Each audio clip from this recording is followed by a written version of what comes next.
Hi అండి, ఈరోజు మనం వైటమిన్ B12 డెఫిషియన్సీ గురించి చెప్పుకుందాం.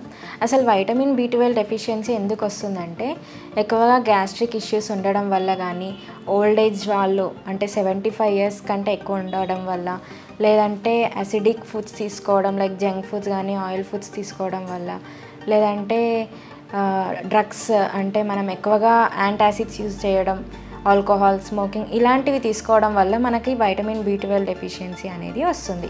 అసలు వైటమిన్ B12 డెఫిషియన్సీని అధిగమించడానికి మనం ఎలాంటి ఫుడ్స్ తీసుకోవాలి అంటే, మనం ఎక్కువగా chicken, fish, egg and organ meats అంటే లివర్ కానీ కిడ్నీ కానీ ఇలాంటివి ఎక్కువగా తీసుకోవాలి.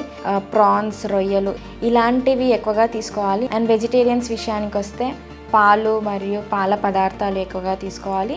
అండ్ మష్రూమ్స్, స్పినాచ్, సోయాబీన్స్, చిరుధాన్యాలు ఇలాంటివి ఎక్కువగా తీసుకోవడం వల్ల మనకి వైటమిన్ B12 డెఫిషియన్సీ అనేది తగ్గుతుంది.